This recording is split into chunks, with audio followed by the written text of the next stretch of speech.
I was 60 years old when I found my wedding dress in another woman's closet, and in that moment, I realized my entire marriage had been a lie.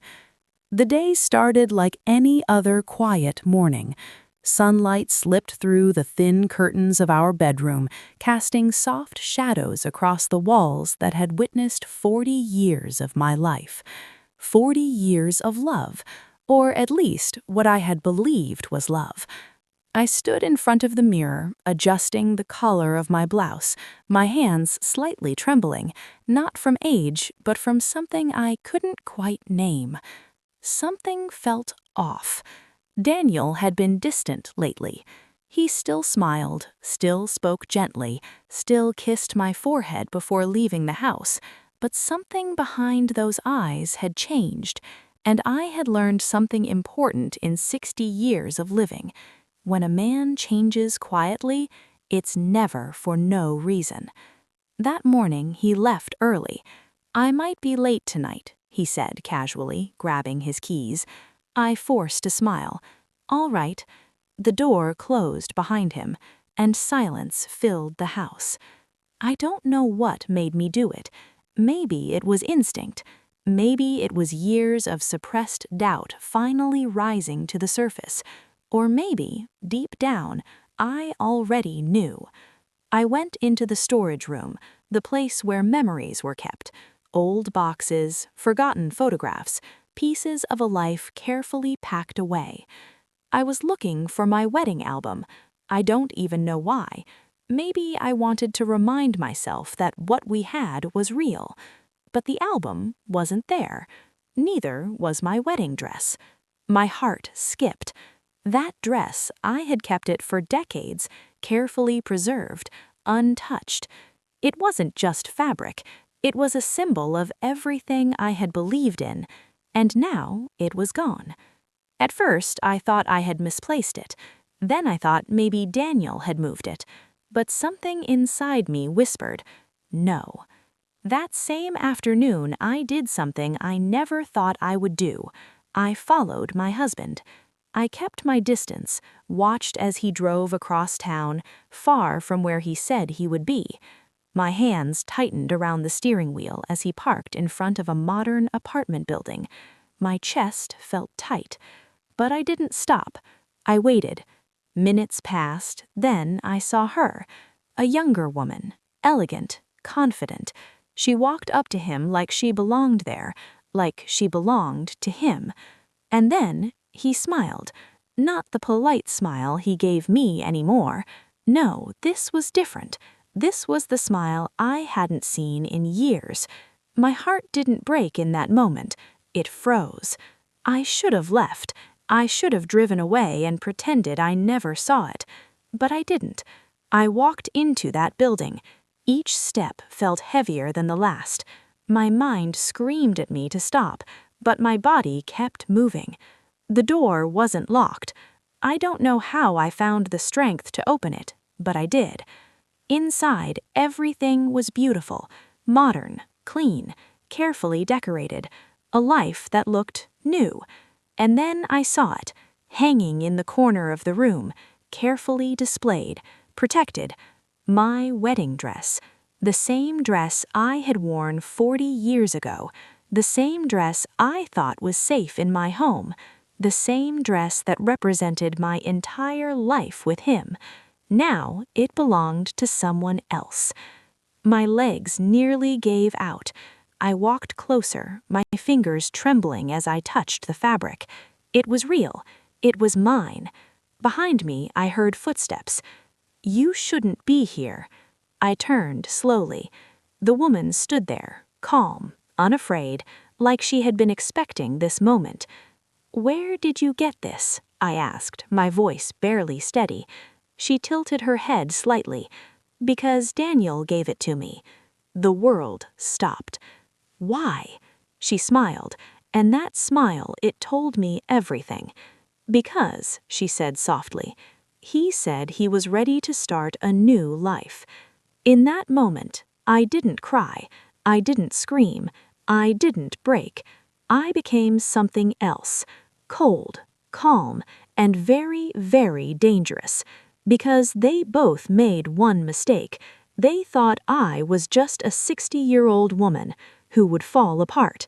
But they had no idea I was about to take everything from them. I didn't say another word to her. I didn't scream, I didn't argue. I simply looked at my wedding dress one last time and walked out. That was the moment everything changed. Not when I found the dress, not when I saw the other woman, but when I decided I wouldn't react. I would plan. That night, Daniel came home like nothing had happened. Same calm face, same soft voice. "Hey," he said, placing his keys down. "How was your day?" I looked at him, really looked at him. 40 years. 40 years of memories, now standing in front of me like a stranger. "It was fine," I said quietly, and I smiled. That smile confused him. I could see it, because he was expecting something else.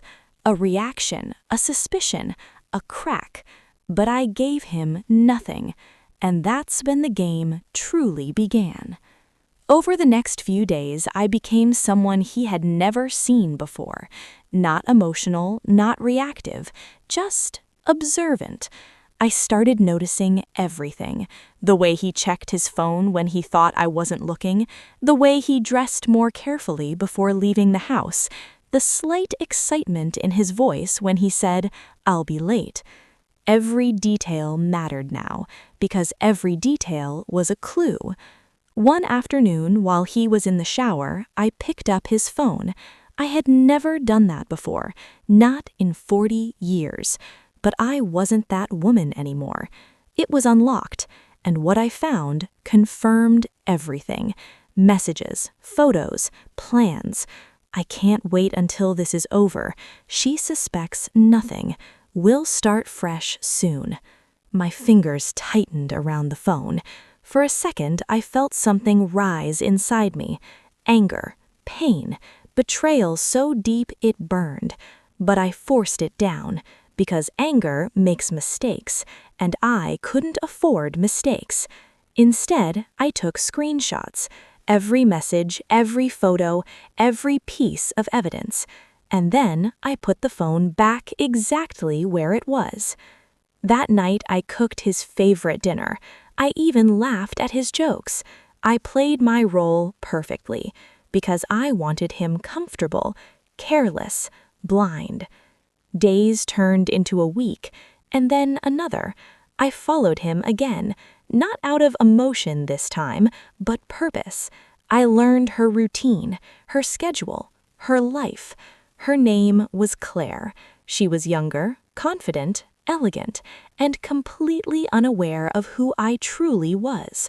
One afternoon, I watched them together from across the street, laughing, talking, planning a future that wasn't theirs to have.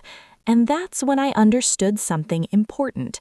They weren't just betraying me, they were building something on my life, my home, my memories, my marriage.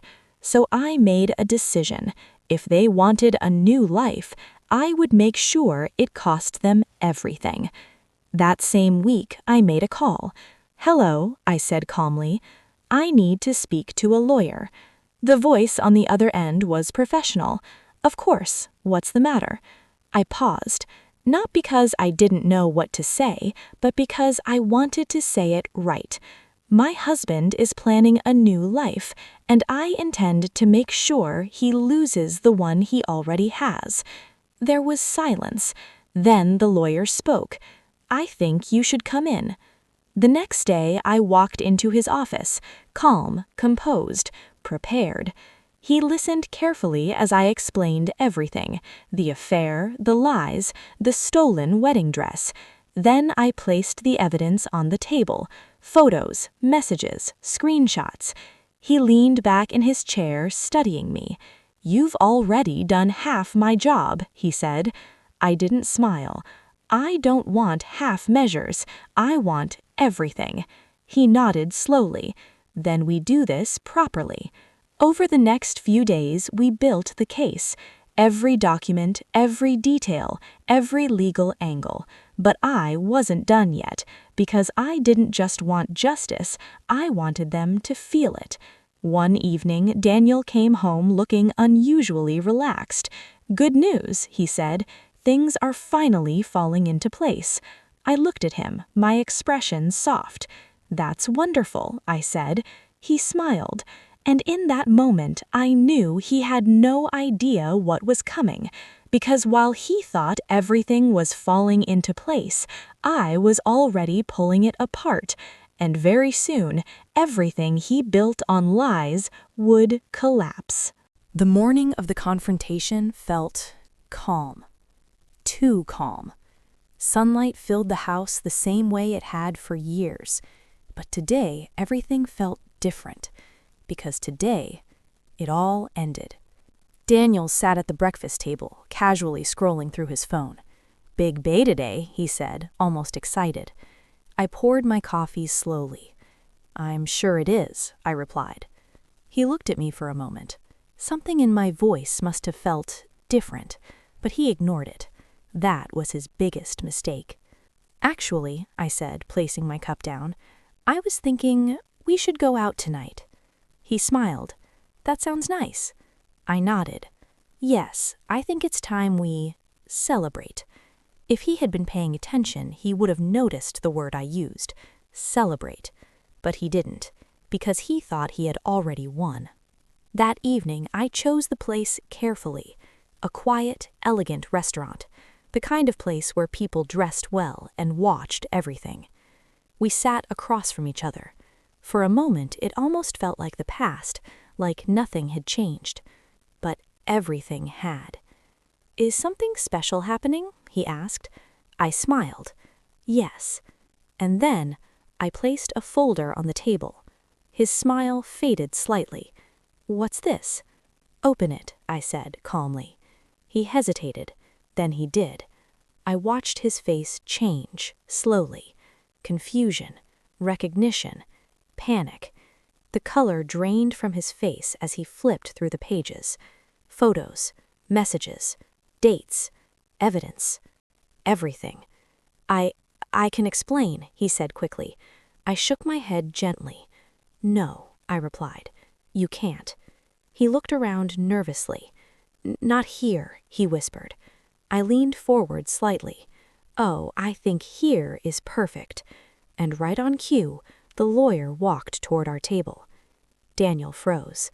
"Good evening," the lawyer said calmly, placing another set of documents on the table. "What is this?" Daniel asked, his voice shaking.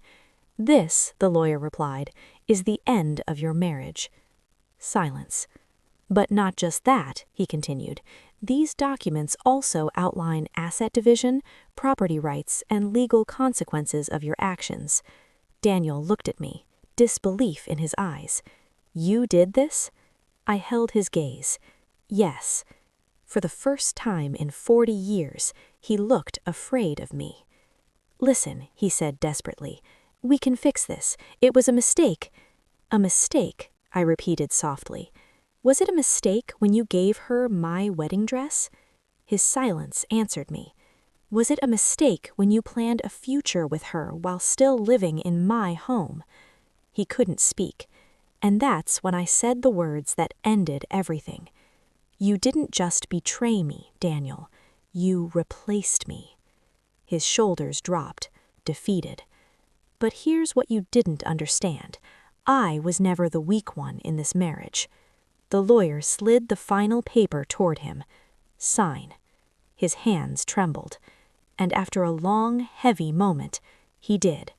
Just like that, 40 years ended. But I wasn't done yet.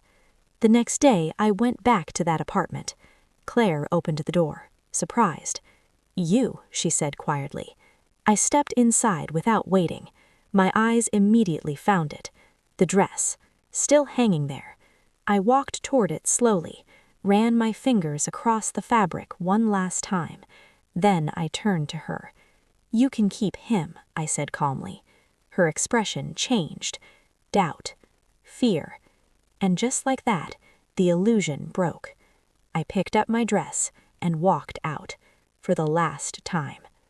Weeks later, the house felt different, lighter, free.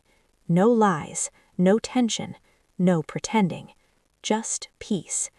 I stood in front of the mirror again, the same place where this feeling had started, but this time I knew exactly what it was.